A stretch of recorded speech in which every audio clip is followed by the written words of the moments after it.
오늘 저는 은혜는 사랑으로 세워진다라는 말씀의 제목으로 함께 은혜를 나누겠습니다. 아들을 군대에 보내본 부모님들은 누구나 경험하셨을 겁니다. 아이가 입대한 지 며칠이 지나면 집으로 커다란 소포 박스 하나가 배달됩니다. 뭐가 들어있죠? 옷이 있습니다. 옷이. 입대할 때 입었던 옷과 신발, 소지품들이 평소에는 쓰지도 않는 손편지, 편지를 막 해가지고 부모님께, 저는 예전에 부모님 전상서 이랬던 것 같은데 요즘은 그냥 부모님께, 그리고 편지가 이렇게 딱 들어있습니다. 어떤 엄마는 그 아들의 옷가지를 껴안고 한참을 울었답니다. 오늘 여기 휴가 나온 군인도 있는데요. 반갑습니다. 모든 부모의 마음은 그럴 겁니다. 아내도 제가 그 편지를, 그 박스를 2번 받아봤잖아요. 첫째, 둘째 받았습니다. 근데 첫째 때는 막 울컥하더니만 둘째, 막내 때는 그냥 덤덤하게 왔네 그러는데, 저는 그 박스를 보면서 그런 생각이 들었어요. 이 박스가 왔다는 것은 그가 이제 아들이 입고 먹고 생활하는데 필요한 모든 물품을 나라에서 지급해줬구나, 그걸 다 공급받았구나 라고 하는 그런 뜻이라는 거죠. 요즘은 군대 월급도 상당합니다. 병장 기준으로 정부 지원금까지 합치면 무려 205만 원이나 됩니다. 되게 많이 받죠. 전 이등병 때 한 4천 얼마 받고 병장 때도 한 7, 8천 원 받았던 것 같은데 200 얼마를 받는다는 거예요. 저희가 아이 셋을 키워봤지만 그 반의 반도 용돈을 줘본 적이 없거든요. 근데 그렇게 많이 주는 거예요. 물론 그 기간 동안에 뭐 어디 취업을 하거나 막 그러면 훨씬 더 많이 벌을 수 있겠지만, 그래도 국방의 의무를 그냥 그거 아니라도 가야 되는데 그거 하는 동안에 그렇게 지급하는 것, 그리고 먹여주고 재워주고 그러는 것은 무슨 이유 때문에 그렇습니까? 그를 필요해서 불렀기 때문에, 그를 불렀기 때문에 그런 겁니다. 마찬가지입니다. 우리를 부르신 하나님은 주의 나라와 영광을 위해서 필요한 모든 것을 공급해 주실 줄로 믿습니다. 제가 태백에서 목회할 때 그런 생각이 있었거든요. 되게 어렵고 좀 힘든 시절이 제 인생에서 가장 불쌍하고 어렵고 힘들었던 시절인데, 근데 제가 그때 하나님께 버틴 것이 있어요. 하나님 여기 보내셨으면, 이건 뭐 제가 뭐 다른 일 때문에 온 것도 아니고 목회하는 건데 하나님이 책임져 주세요. 그렇게 제가 그랬거든요. 그렇습니다. 하나님의 일을 하는 사람들은 하나님이 책임져 주시는 겁니다. 그렇다고 지금 당장 여러분의 통장 잔고를 확인하실 필요는 없습니다. 하나님은 세상과는 좀 전혀 다른 방식으로 우리를 채워주십니다. 우리는 모두 그리스도께서 나눠주신 분량에 따라 은혜의 선물을 받았다고 오늘 본문에 말씀하고 있습니다. 우린 공장에서 찍어낸 똑같은 제품이 아니지 않습니까? 저마다 다르고 차이가 있습니다. 주님은 이 사실을 너무 잘 아시기 때문에 각 사람에게 가장 알맞은 맞춤형 은혜의 선물을 주신 겁니다. 사도, 선지자, 복음 전하는 자, 목사와 교사 등 다양한 맞춤형 선물을 하나님이 우리에게 주셨습니다. 하나님의 본심을 오해하면 교회의 직분이나 역할이 그저 무거운 의무나 짐으로만 느껴질 수 있겠지만, 그러나 주님이 우리에게 직분이라는 선물을 주신 진짜 이유는 하나님이 그토록 원하시는 생명을 살리고 영혼을 구원하는 일을 하게 하기 위함입니다. 따라서 이제 우리는 하나님 주신 이 은혜의 선물을 가지고 주님이 기뻐하시는 일들을 감당하고, 그 주님이 기뻐하심으로 그것이 우리의 기쁨이 되도록 살아가는 인생이 복된 인생이 된 줄 믿습니다.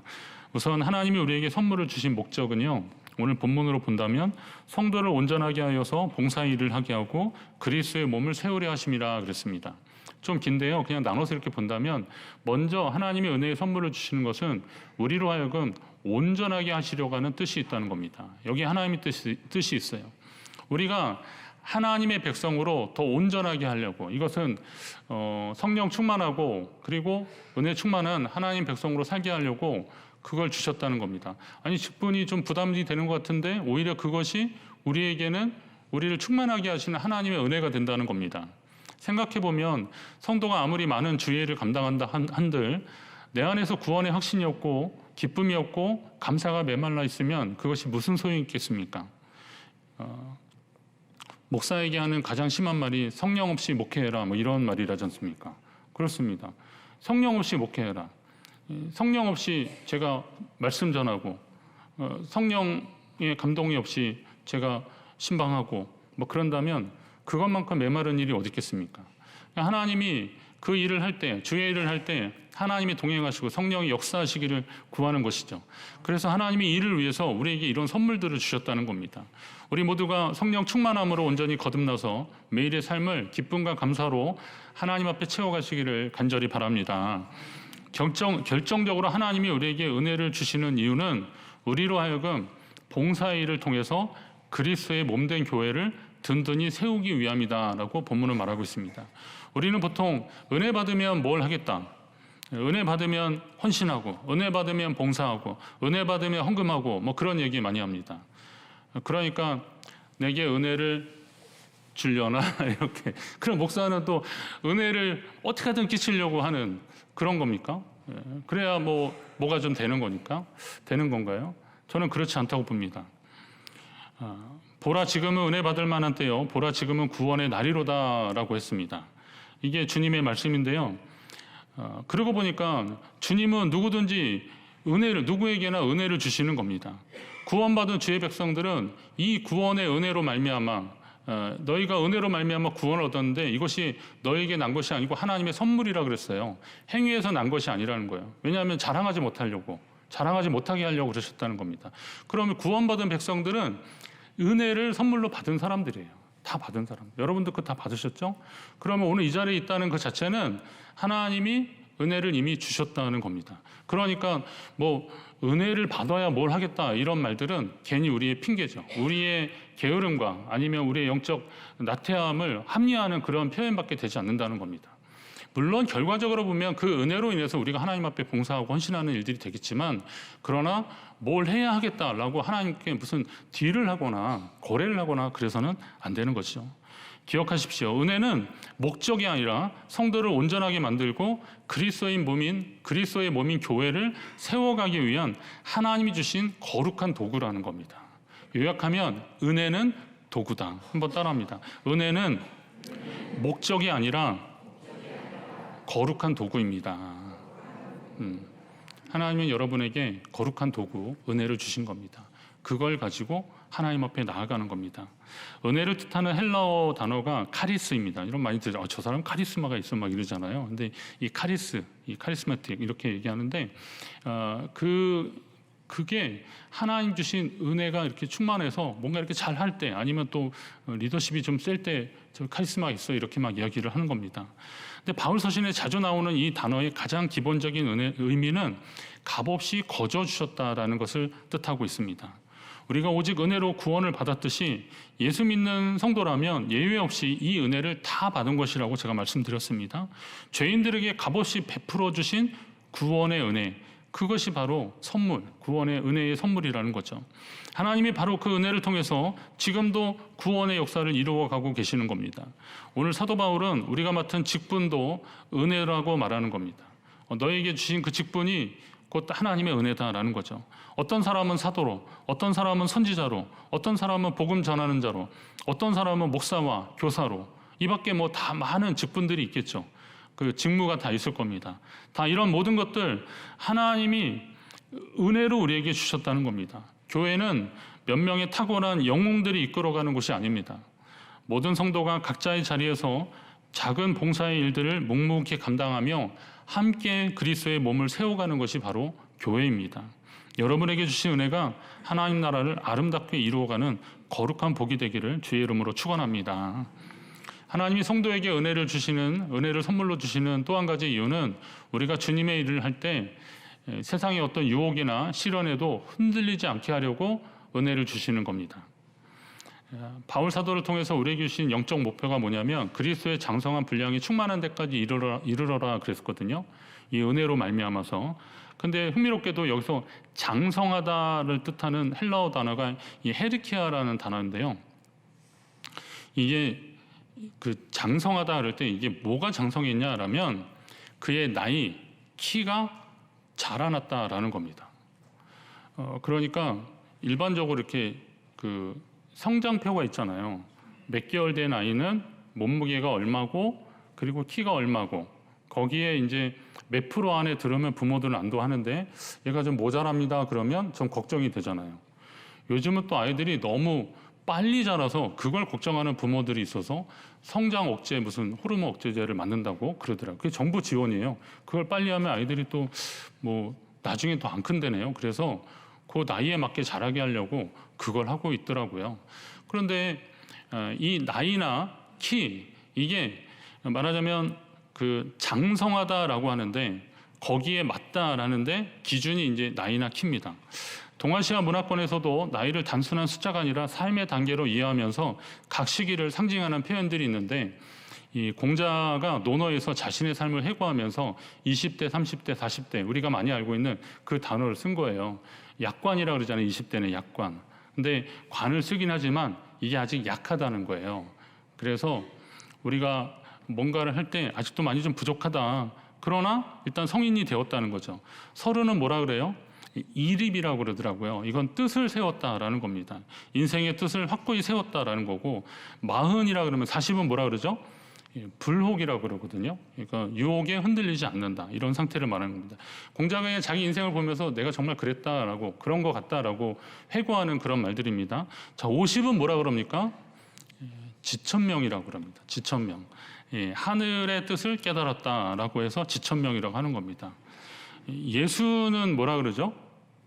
60살은 이순이라 그러는데요. 이거 재밌어요. 이자가 이게 귀자잖아요. 순할 순자거든요. 귀가 순하다. 귀가 순하다 이 무슨 말인가 했더니 이 귀가 순해져서 타인의 말을 편견 없이 받아들인다. 귀가 얇다 이런 거 절대 아니고요. 다른 사람이 말할 때 내 고집 세우지 않고 그냥 두루두루 듣고 그러면서 지혜를 말해줄 정도의 사람이 이순이라고 하는 거예요. 자, 70은 뭐라 그래요? 우리가 보통 고의라고 그랬는데 고의는 공자가 한 말은 아니고 어디 시에 나오는데요. 고의 자체가 시자가 좀 드물다 이런 뜻을 가져서 70 넘은 사람이 별로 없다 이런 말이에요.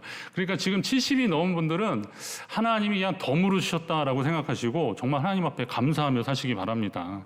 근데 공자는 뭐라 그랬냐면 제가 자꾸 예수님 얘기해야 되는데 그냥 그게 어떤 철학자가 얘기한 걸로 이해를 하십시오. 공자는 종심이라 그랬더라고요. 70을 종심. 이 종심이 마음을 따르다 이런 말인데요. 이건 뭐냐면 마음에 따르는 대로 말해도 마음에 하고 싶은 대로 말해도 결코 법도를 벗어나지 않았다. 이 말 되게 멋있지 않아요? 그냥 생각나는 대로 마음에 드는 대로 말해도 일반적인 상식이나 법도를 벗어나지 않았다. 이 말은 뭐예요? 그 사람의 연륜이 참 상식적이고 그리고 일반적이고 그리고 사람들에게 존경받을 만하다라는 겁니다. 자, 70이 넘은 분들이 갑자기 생각이 나셨다. 하나님 주시고 또 인생의 연륜을 통해서 묻어나는 자연스러운 것들이 되길 바랍니다. 갑자기 막 생각했는데 그게 엉뚱하거나 그러면 여러분의 영적 상태를 점검하십시오. 자, 여러분은 지금 어느 단계에 와 계십니까? 단순히 육신의 나이만 따져볼 것이 아니라 내 영적 성숙의 단계는 과연 어디쯤에 도달했는지 한번 돌아보셔야 됩니다. 혹시 여전히 작은 시험이나 사소한 유혹 앞에서도 쉽게 마음이 흔들리고 낙심하고 있지는 않습니까? 가끔 저도 이렇게 마음이 좀 무너지거나 힘들 때가 있거든요. 그래서 나는 아직도 이런가? 제가 아직 60이 안 됐잖아요. 그러니까 지천명이면 제가 하늘의 뜻에 깨달은 사람인데 그런데 아직도 이렇게 흔들리나? 막 이런 생각이 들더라고요. 자, 하나님이 여러분에게 각 나이에 맞게 어떤 성숙의 도를 요구하실 때 여러분은 어느 단계에 이르렀는지 한번 보십시오. 그리고 거기에 맞는 삶을 살려고 노력을 하셔야 됩니다. 이 영적 파도가 우리를 자꾸 몰아치고 그럽니다. 요즘 동해안의 그 너울성 파도 때문에 갑자기 변을 당하는 사람들이 뉴스에 막 나오잖아요. 근데 그게 순식간에 일어나는 일들입니다. 제가 좀 이렇게 바람 많이 부는 날, 파도 치는 날, 제가 카페 쪽에 있었는데 이런 방파제 쪽에서 어떤 사람들이 사진 찍다가요, 갑자기 그냥 잔잔했어요. 근데 이게 파도가 확 오면서 정말 이렇게 우리 교회만큼 더 높게 올라오더니 그걸 사람들을 팍 치더라고요. 근데 다행히 그날은 뭐 다른 사상자는 없었는데 제가 깜짝 놀랐어요. 그래서 그런 날들은 절대 근처 가면 안 되겠다 이런 생각을 했습니다. 그런데 이 세상에 이런 파도들이 막 흔들리면서 우리를 흔들고 또 이렇게 넘치게 우리를 넘치는 것들이 있는데 이런 데서 흔들리지 않는 비결을 다윗이 얘기를 했어요. 그게 뭐냐면 내가 여호와를 항상 내 앞에 모심이요 그가 나의 오른쪽에 계심으로 내가 흔들리지 아니하리로다 그랬어요. 세상의 풍파에 흔들리지 않는, 유혹에 넘어가지 않는 방법이 뭐예요? 내가 여호와를 항상 내 앞에 모시는 거예요. 하나님을 여러분의 중심에 모시고 그리고 하나님 옆에 서 계시기를 간절히 바랍니다. 지금 여러분이 발을 딛고 서 있는 자리를 점검하십시오. 오늘 우리가 오직 주님만을 마음에 모시고 우리 영원한 반석이신 주님을 철저히 의지할 때 우리는 결코 흔들리지 않고 든든히 서게 될 것입니다. 바울 사도는 우리가 흔들리지 않는 믿음으로 성장하기 위해서 오늘 본문에서는 하나님의 아들을 믿는 것과 아는 것에 하나가 되라 그랬습니다. 믿는 것과 아는 것에 하나가 되는 것. 히브리적 개념으로 아는 것은 그냥 지식으로 아는 게 아니라 체험을 하는 것, 몸소 체험하는 것이 아는 겁니다. 그러니까 믿는 것이 그냥 어떤 추상적인 관념이 아니라 내 삶에 실제적인 것들이 되도록 해야 되는 겁니다. 기도에 대해서 뭐 아무리 많이 배워도 기도하지 않는 사람은 기도를 모르는 겁니다. 예배자에 대해서 아무리 많이 배워도 실제로 예배하며 하나님의 임재와 성령 충만함을 경험하지 못한 예배자는 그 예배 모르는 겁니다. 그러니까 그 아는 일에 하나 되는 일에 힘쓰라는 겁니다. 그러니까 말씀이 삶이 되는 역사를 살아가라는 겁니다. 오늘 바울이 그런 권면을 해요. 그래야만 우리가 흔들리지 않는다는 겁니다. 영적 기준을 바로 세우고 붙잡아야 한다는 겁니다. 우리가 붙잡아야 할 것은 이 세상이 아닙니다. 세상은 자꾸 우리에게 뭐가 좀 견고한 것처럼 자꾸 우리를 속이고 있습니다. 요즘 여러분이 견고하다고 생각하는 것이 무엇일까요? 요즘은 주식시장이 화랑이라서 그거라도 좀 해야 되지 않을까, 그거 안 하면 내가 좀 소외되는 것이 아닐까, 이렇게 생각하는 직장인들이 좀 있다고 합니다. 그냥 근무 시간에도 계속 그 들여다보는 분이 있다고 하는 겁니다. 그리고 또 부동산이 한참 막 올라갈 때는 내가 그래도 그때 거기다 뭐라도 해야 되는 게 아닐까 하는 그런 생각들, 그런 겁니다. 근데 여러분, 그거에 너무 희망을 걸지 마십시오. 그 주식으로 돈 번 사람들이 두 종류인데요. 하나는 돌아가신 분하고 그리고 한 분은 비밀번호 까먹은 분이래요. 자꾸 막 안 보고 그냥 묻어놓은 사람들이 하는 거지, 이게 좋겠다 그래서 팔고 사고 그랬다가는 그냥 증권사만 배불려 주는 거니까. 아니, 제 말은 저는 그쪽에 경험이 없으니까 그냥 알아서 판단하십시오. 근데 세상은 그러는 거예요. 그렇게 안 하면 뭔가 소외되는 것 같고 그러는 겁니다. 어디에 뭐 집이 좀 개발이 되고 그런다니까, 여기 뭐 춘천에서 속초 가는 KTX 노선 들어선다니까 이 춘천은 틀렸어, 이제 다 샀으니까 저쪽 어디에 땅을 사야겠다. 그래서 거기 했더니 막 2배, 3배, 10배 올랐다. 여러분, 그런 것이 우리를 든든하게 하는 겁니까? 그거 붙잡으면 인생이 평온을 느낄 수 있습니까? 절대 아닙니다. 그런데 속지 마십시오. 흔들리지 않는 것을 붙잡으셔야 됩니다. 요한일서에 보니까 이 세상도 그 정욕도 지나가되 오직 하나님의 뜻을 행하는 자는 영원히 거하느니라. 이 은혜 되더라고요. 자, 보세요. 이 세상 것들은 다 지나간다는 거예요. 대단하다고 하고 뭐하다 그래서 했는데 그런 것들은 다 지나간다는 거예요. 그런데 하나님의 뜻을 행하는 것만이 영원하다는 거예요. 이거는 어떤 실체를 구체적으로 뭐다라고 하는 게 아니라 원칙을 말하는 거예요. 삶의 원리를 얘기하는 거예요. 하나님의 뜻대로 행하는 사람만이 영원하다는 거예요. 그런 삶 가운데 하나님이 영원히 함께 하신다는 거예요. 여러분, 하나님께 받은 은혜의 통로를 굳게 잡고 날마다 견고하게 자라가는 성도 되시기를 간절히 바랍니다. 어디까지 자라내냐? 머리이신 그리스도까지 자라가야 한다는 거예요. 하나님이 우리에게 은혜를 선물로 주신 이유는 우리를 머리이신 그리스도까지 자라나게 하시려는 하나님의 뜻이 있는 겁니다. 그런데 이제 내가 정말 그리스도의 분량까지 자랐는지, 내가 정말 예수님까지 자랐는지 어떻게 알 수 있고 증명할 수 있고 과연 그 기준은 뭘까요? 한번 스스로 점검해 보면 결국 그리스도에게까지 자라난다는 것은 눈에 보이는 주님의 몸된 교회를 건강하게 세워가는 과정으로 증명이 되는 겁니다. 그러니까 그리스도에게까지 자라나는 것이 우리가 예수님이 될 수는 없잖아요. 그러나 주님에게 자라가려고 목표 설정을 하고 계속 살아가다 보면 우리는 주님을 닮아가는 사람이 되는 거잖아요. 주님을 닮아간다는 것은 주의 몸된 교회를 얼마나 사랑하는지, 주의 몸된 교회를 향해서 내가 어떻게 행하는지를 보면 알 수 있는 겁니다. 어떤 성도가 영적으로 성숙했는가를 가름하는 정확한 기준, 그거는 다른 거 없어요. 교회를 향해서 얼마나 진심인가, 이거 보면 아는 겁니다.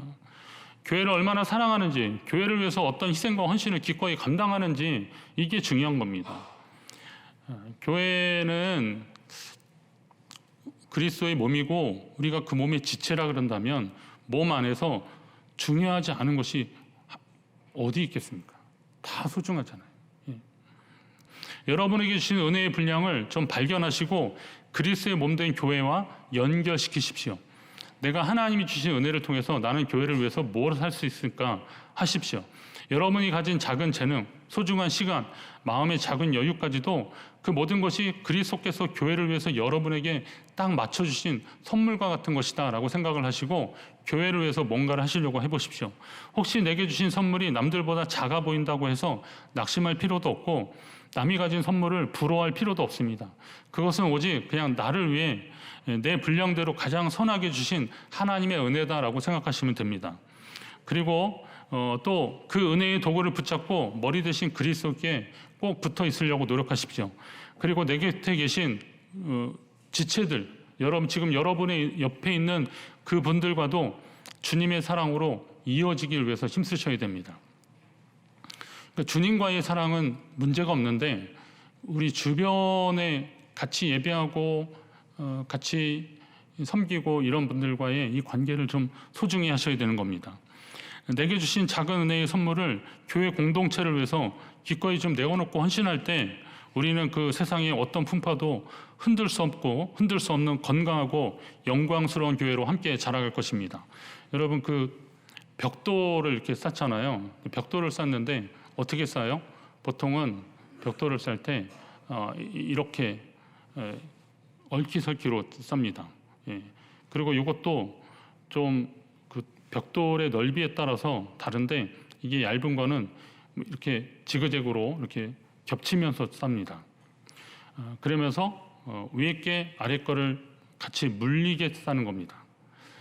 그러다 보니까 이런 데도 여기는 인방이 들어가긴 했지만 대들보가 들어가긴 했지만 약간 그 어지간한 이런 데서는요 저 밑에 나무를 딱 빼면 벽돌이 무너질 것 같은데 무너지지 않습니다. 왜냐하면 제가 우리 사택 공사할 때 물어봤거든요. 저거 무너지지 않아요? 그때 목사님 저거는 어지간해서 무너지지 않습니다. 왜요? 서로 꽉 물려 있습니다. 그런 거죠.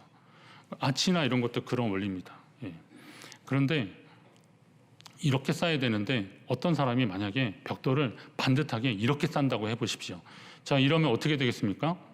그냥 겉 모양은 반듯하고 좋을 것 같지만 누가 탁 밀면은 그냥 무너지게 되는 겁니다.